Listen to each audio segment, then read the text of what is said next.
হিন্দের মহাসচিব মাওলানা আহমদ আসাদ মাদানির নেতৃত্বে মাওলানা খালিদ সাইফুল্লাহ রহমানি, যিনি সারা ভারতবর্ষ মুসলিম পার্সোনাল লয়ের সভাপতি, তিনার নেতৃত্বে তিনারা ধর্নায় বসেছিলেন। ওয়াকাফটা কি?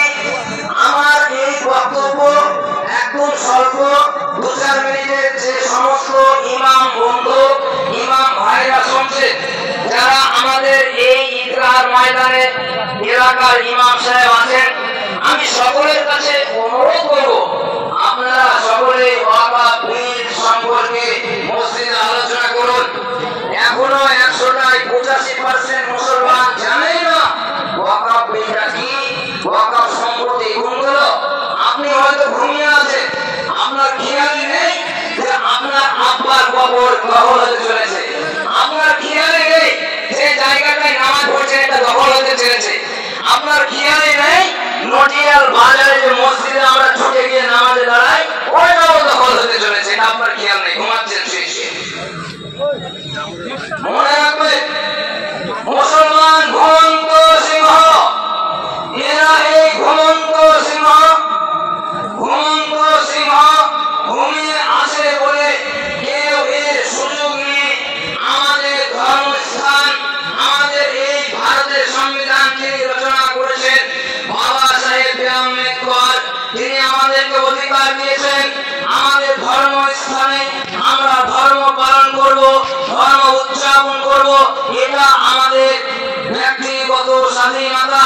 মসজিদ আমাদের, নামাজ আমরা পড়ব, কবরস্থান আমাদের, আমার বাপ দাদা যত খুশি কবর ওখানে আছে, আমাদের কবর সেখানে হবে।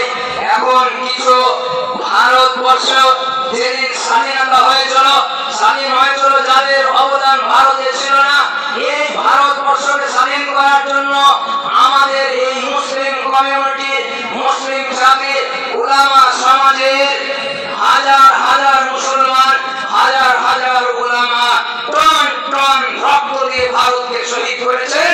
আজকে আমাদেরকে বলছে যে তোমরা এই ভারতের সন্তানই নয়, তোমরা তোমাদের জন্য ভারত নয়। আমরা পরিষ্কার ভাবে বলতে চাই, এই মসজিদ, কবরস্থান, ঈদগাহ, আমাদের যত সম্পত্তি আছে, এর প্রতি যদি আঘাত আসে আমরা কেউ ঘুমিয়ে থাকবো না। জোরে কথা বলুন, যাবেন ঝাঁপিয়ে পড়বেন, লাফাই পড়ে যাবেন। আমরা এই এত বড় কুমার পড়ে এত বিশাল ঐতিহাসিক ঈদের জামাত থেকে আমার এই সোশ্যাল মিডিয়ার বন্ধুরা যদি এসে থাকেন, রেকর্ড করেন বক্তব্য। আমরা কাউকে ভয় নিয়ে কথা বলি না, আমরা তো আমাদের উত্তরসূরি ভারত থেকে ইংরেজকে তাড়ানোর জন্য ফাঁসির ঠান্ডা গলায় নিয়েছেন, তারপর নত স্বীকার করেননি।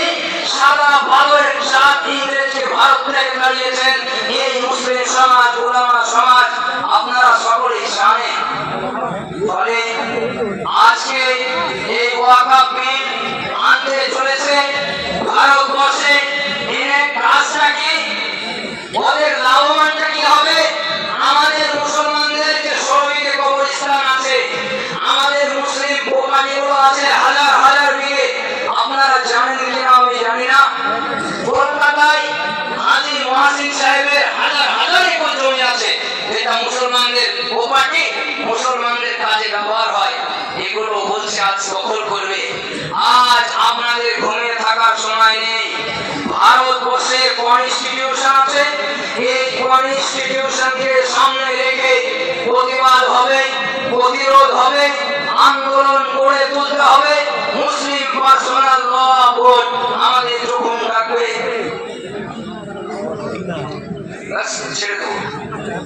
মুসলিম পার্সোনাল ল বোর্ড আমাদেরকে যখন ডাকবে, আমরা অবশ্যই এই ডাকে সাড়া দেব।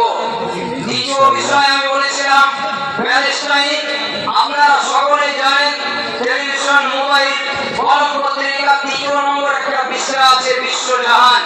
এই পত্রিকায় আপনারা দেখছেন কিভাবে আক্রমণ করছে আপনার প্যালেস্টাইনের মুসলমানদের প্রতি, বাচ্চাদের প্রতি, বিশেষ করে শিশুদেরকে টার্গেট করেছে। আমি একটু পিছনে গিয়ে আপনাদেরকে স্মরণ করাতে চাই মুসা আলাইহিস সালাতু ওয়াস সালাম এর জামানায় মুসা আলাইহিস সালাম যখন এসেছিলেন তখন ফেরাউন একটা পার্লামেন্টে আইন পাস করেছিল। আপনাদের অনেক জানা আছে কি আইন? ফেরাউন